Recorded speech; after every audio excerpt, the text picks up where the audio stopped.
ಸುಮಾರು 34,000ಕ್ಕಿಂತಲೂ ಹೆಚ್ಚು metric ton ಕಬ್ಬು ಬೆಳೆದೇ ಇಲ್ಲ, ಫ್ಯಾಕ್ಟ್ರಿಗೆ ಬಂದಿದೆ ಅಂತಂತ ಹೇಳಿ ಸುಮಾರು 12,34,00,000 ವರ್ತ್ ದುಡ್ಡನ್ನು ಈ 93 ಅಕೌಂಟ್ಗಳಿಗೆ ಸುಮಾರು 6 ವರ್ಷಗಳ ಕಾಲಾವಧಿಯಲ್ಲಿ ಟ್ರಾನ್ಸ್ಫರ್ ಮಾಡಿಬಿಟ್ಟು ಫ್ಯಾಕ್ಟ್ರಿಗೆ ಲಾಸ್ ಮಾಡಿರ್ತಾರೆ.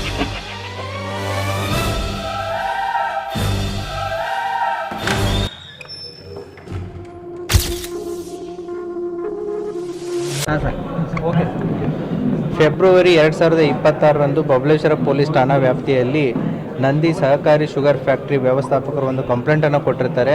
2025-26 ಕಬ್ಬು ನುರಿಸುವ ಹಂಗಾಮಿನಲ್ಲಿ ಸುಮಾರು 17,000 ಮೆಟ್ರಿಕ್ ಟನ್ನಷ್ಟು ಕಬ್ಬದ ಬಿಲ್ಗಳನ್ನು ಕ್ರಿಯೇಟ್ ಮಾಡಿಬಿಟ್ಟು ಸುಮಾರು 1,87,00,000ವರೆಗೂ ಕೂಡ ದುಡ್ಡನ್ನು ಬೇರೆ ಬೇರೆ ಬ್ಯಾಂಕ್ ಅಕೌಂಟ್ಗಳಿಗೆ ಟ್ರಾನ್ಸ್ಫರ್ ಮಾಡಿಬಿಟ್ಟು ಅದನ್ನು ಫ್ಯಾಕ್ಟ್ರಿಗೆ ನಷ್ಟ ಮಾಡಿದ್ದಾರೆ ಅಂತಂತೇಳಿ ಒಂದು ಚೀಟಿಂಗ್ ಆ್ಯಂಡ್ ಫ್ರಾಡ್ ಕೇಸು ನಮ್ಮ ಬಬಲೇಶ್ವರ ಪೊಲೀಸ್ ಠಾಣಾ ವ್ಯಾಪ್ತಿಯಲ್ಲಿ ಪ್ರಕರಣ ದಾಖಲಾಗಿರುತ್ತೆ. ಪ್ರಕರಣ ಪತ್ತೆಗೋಸ್ಕರ ನಮ್ಮ CPI ರಮೇಶ್ ಅವಜಿ ಮತ್ತು PSI ಬಸನಗೌಡ ಅವರ ನೇತೃತ್ವದಲ್ಲಿ ಒಂದು ತನಿಖಾ ತಂಡವನ್ನು ರಚನೆ ಮಾಡಿರುತ್ತೆ. ಆ ತನಿಖೆಯನ್ನು ಕೈಗೊಂಡಾಗ ನಮಗೆ ಗೊತ್ತಾಗುತ್ತೆ ಅಲ್ಲಿದ್ದಂಥ ದರೆಪ್ಪ ನಾವಿಗೇನು ಆರೋಪಿತ ಇದ್ದಾನೆ ಆತ ಅಲ್ಲಿ ವೇ ಬ್ರಿಡ್ಜಲ್ಲಿ ಕೆಲಸ ಮಾಡ್ತಾ ಇರ್ತಾನೆ ಮತ್ತು ಬಿಲ್ ಜನ್ರೇಟ್ ಮಾಡುವಂಥ ಕೆಲಸವನ್ನು ಕೂಡ ಮಾಡ್ತಾ ಇರ್ತಾನೆ.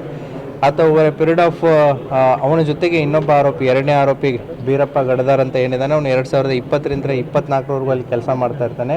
24 ಕೆಲಸ ಬಿಟ್ಟ ಮೇಲೆ ದರೆಪ್ಪ ನಾವಿ ಅವ್ನು ಮಾಡೋ ಕೆಲಸನ ಇವನು ಕಂಟಿನ್ಯೂ ಮಾಡಿರ್ತಾರೆ. ಇವರಿಬ್ಬರು ಏನು ಅಂತಂತಂದರೆ ಈ ಚಿಟ್ ಆಪ್ರೇಟರ್ ಅಂತ ಇರ್ತಾರೆ, ಫೀಲ್ಡ್ ಆಫೀಸರ್ಸ್. ಸೊ ಅವರು ಫೀಲ್ಡಲ್ಲಿ ಹೋಗ್ಬಿಟ್ಟು ಜನರಲಿ ಆ್ಯಪ್ ಮುಖಾಂತರ ಎಷ್ಟು ಕಬ್ಬನ್ನು ಬೆಳೆದಿದ್ದಾರೆ, ಎಲ್ಲಿ ಬರೆದಿದ್ದಾರೆ, GPS ಲೊಕೇಶನ್ಸ್ ಮುಖಾಂತರ ಒಂದು ಕೋಡನ್ನು ಜನ್ರೇಟ್ ಮಾಡ್ತಾರೆ. ಆ ಅಂದಾಜಿನ ಮೇಲೆ ಶುಗರ್ ಫ್ಯಾಕ್ಟ್ರಿಗೆ ಗೊತ್ತಾಗುತ್ತೆ ಯಾವ ರೈತ ಕಬ್ಬು ಬೆಳೆದಿದ್ದಾನೆ, ಆ ಬೆಳೆದಂಥ ಕಬ್ಬು ನಮ್ಮ ಫ್ಯಾಕ್ಟ್ರಿಗೆ ಬರುತ್ತೆ ಇಲ್ಲ ಅನ್ನೋದು ಅವ್ರಿಗೊಂದು ಐಡಿಯಾ ಇರುತ್ತೆ.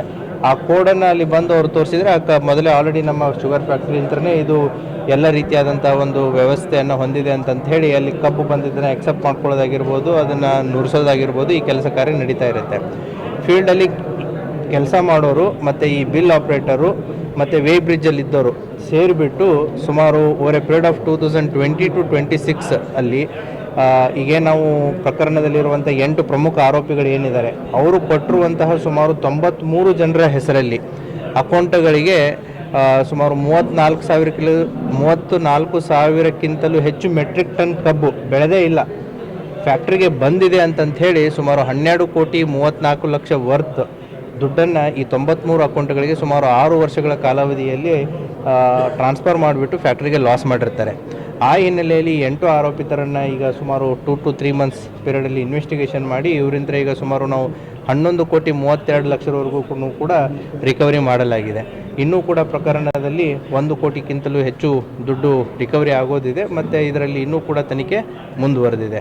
ಇದರ ಉದ್ದೇಶ ಏನು ಅಂತಂತಂದರೆ ನಮ್ಮ ಬೇರೆ ಶುಗರ್ ಫ್ಯಾಕ್ಟ್ರೀಸ್ಗಳಲ್ಲೂ ಕೂಡ ಈ ರೀತಿ ಏನು ಮೋಸ ಆಗುವಂಥ ಸಾಧ್ಯತೆಗಳು ಇರ್ತವೆ ಅನ್ನುವಂಥದ್ದು ಶುಗರ್ ಫ್ಯಾಕ್ಟ್ರಿ ಓನರ್ಸ್ಗಳಿಗಾಗಿರ್ಬೋದು, ಶುಗರ್ ಫ್ಯಾಕ್ಟ್ರಿ ಮಾಲೀಕರಿಗೂ ಆಗಿರ್ಬೋದು, ಈ ರೀತಿ ಫೀಲ್ಡ್ ಲೆವೆಲ್ದಲ್ಲಿ ಆಗಿರ್ಬೋದು, ತೂಕದ ಲೆವೆಲ್ದಲ್ಲಿ ಆಗಿರ್ಬೋದು ಮೋಸ ಮಾಡುವಂಥ ಸಾಧ್ಯತೆಗಳು ಇರ್ತವೆ. ಅವರು ಕೂಡ ಅದನ್ನು ಎಚ್ಚರ ವಹಿಸಿ ಅದಕ್ಕೆ ಏನು ಚೆಕ್ಸ್ ಆ್ಯಂಡ್ ಬ್ಯಾಲೆನ್ಸಸ್ಗಳು ಬೇಕು ಅದನ್ನು ಮಾಡ್ಕೊಳ್ಳೋದಕ್ಕೆ ಇದೊಂದು ಪ್ರಕರಣ ಉದಾಹರಣೆಯಾಗಿ ಇರುತ್ತೆ.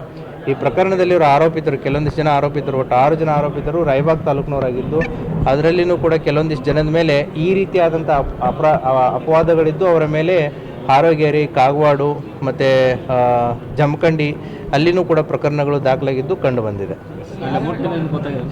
93 ಜನ ಅಂದರೆ ಇವರೇನು 8 ಜನ ಇದ್ದಾರೆ, 8 ಜನದ ತೆಳಗಡೆ ಕೆಲವೊಂದು ಜನ 26 ಜನದ ಹೆಸರುಗಳನ್ನ ಕೊಟ್ಟು ಅವರ ಕಬ್ಬು ಬೆಳೆಗಾರರು ಅಂತಂತೇಳಿ ಅವ್ರ ಹೆಸರಲ್ಲಿ ಕೋಡ್ ಆಗಿರ್ಬೋದು, ಅಕೌಂಟ್ ಆಗಿರ್ಬೋದು ಎಲ್ಲವನ್ನ ಕ್ರಿಯೇಟ್ ಮಾಡಿಬಿಟ್ಟು ಅವರ ಹೆಸರಲ್ಲಿ ಫೇಕ್ ಬಿಲ್ಗಳನ್ನು, ಕಬ್ಬು ಬೆಳೆದೇ ಇಲ್ಲ ಕಬ್ಬು ಬಂದಿದೆ ಅಂತಂತೇಳಿ ಫೇಕ್ ಬಿಲ್ಗಳನ್ನು ಜನ್ರೇಟ್ ಮಾಡಿ ಅವ್ರ ಅಕೌಂಟ್ಗಳಿಗೆ ದುಡ್ಡನ್ನು ಟ್ರಾನ್ಸ್ಫರ್ ಮಾಡಿರ್ತಾರೆ. ಸರ್, 5 ವರ್ಷದ ಅವಧಿಯಲ್ಲಿ ಅವ್ರೇನು ಅಮೌಂಟ್ ಬೇರೆ